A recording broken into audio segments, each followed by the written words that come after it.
بذلك. نعم، معنا اتصال من العراق. الدراجي، السلام عليكم. وعليكم السلام ورحمة الله وبركاته. تفضل يا ثائر. حياكم الله. طبعا فضل. هناك أعتقد لا حياء في الدين، عندي مجموعة من الأسئلة فأرجو أن تتسع لها صدوركم. نعم، هل تصح هذه المقولة أولا شيخي، لا حياء في الدين؟ لا، هو لعله يقصد لا حياء عند السؤال عن أمور الدين. نعم كما نعم قالت نعم لا حياء في السؤال عن الأمور الدينية. نعم. إن الله لا يستحي من الحق. نعم، تفضل يا ثائر. أنه ورد في بدائع الفوائد لابن القيم الجوزية الجزء الرابع صفحة 905 أنه سئل، أنه أجاب عن قضية الكرنبج والاستدخال فأجاب. وإن كانت امرأة أعد سئل عن ماذا؟ نعم، أعد المصدر لو لا، أعد سئل ابن القيم عن ماذا؟ عن قضية الكرنبج والاستدخال فأجاب. الاستثقال. وإن كانت امرأة لا زوج لها واشتدت غلمتها، فقال بعض أصحابنا يجوز لها اتخاذ الكرنبج وهو شيء يعمل من جلود على صورة الذكر فتستدخله المرأة أو ما أشبه ذلك من قثاء وقرع صغار. هل هذا جائز سماحة الشيخ؟ وهل يجوز صنع معامل في هذه البلدان؟ أما السؤال الثاني. طيب، لا، انتظر يعني نجيب سؤالا. نعم. سؤال يعني هذه المسألة شيخي بارك الله فيكم يعني. عذرا، أما النقل عن ابن القيم فلا أعلمه، أما عن الجواز فلا يجوز، وذلك لأن الله قال: والذين هم لفروجهم حافظون إلا على أزواجهم أو ما ملكت أيمانهم فإنهم غير ملومين، فمن ابتغى وراء ذلك فأولئك هم العادون. فمبتغي الزوج الحلال وملك اليمين عاد كما قال تعالى في كتابه الكريم، والله أعلم. تفضل السؤال الثاني. بارك الله فيكم سماحة الشيخ.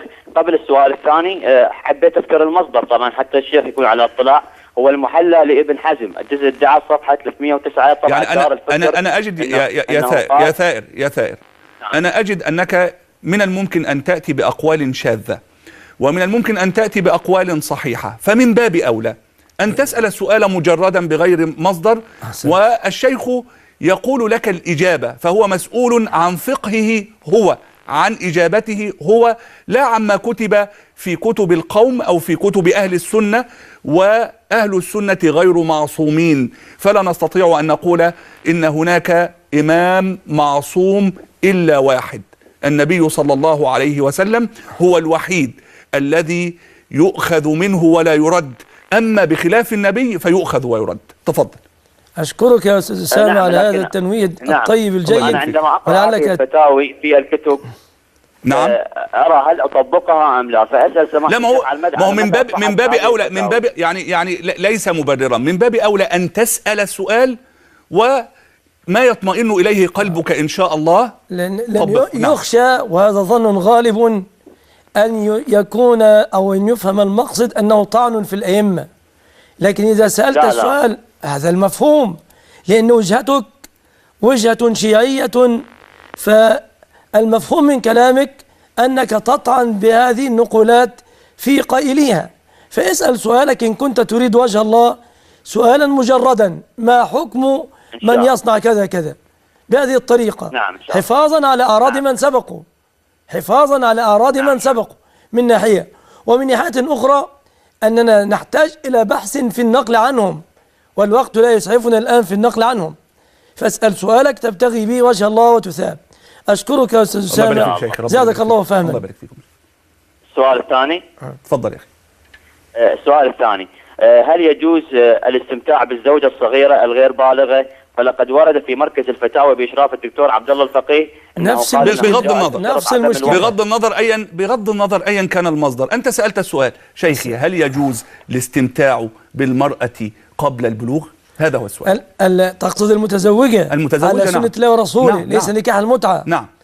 هذا يجوز إذا لم يحصل عليها ضرر، إذا كانت تطيق، يعني شخص تزوج فتاة قبل أن تحيض، جوازها قبل أن تحيض جائز، لقول الله تعالى: واللائي لم يحضن أي عدتهن 3 أشهر، ولكن لا يمكن منها بطريقة تحدث لها ضررا، إذ لا ضرر ولا ضرار كما قال النبي عليه الصلاة والسلام.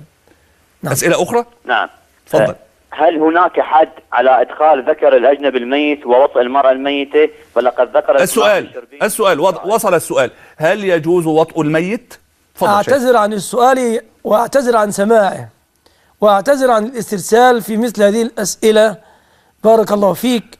فأنت تعلم إذا كنت لا تعلم أن امرأة أتت النبي صلى الله عليه وسلم تسأله عن غسل المحيض كما في صحيح مسلم عندنا، فقال خذي فرصة ممسكة فتطهري بها.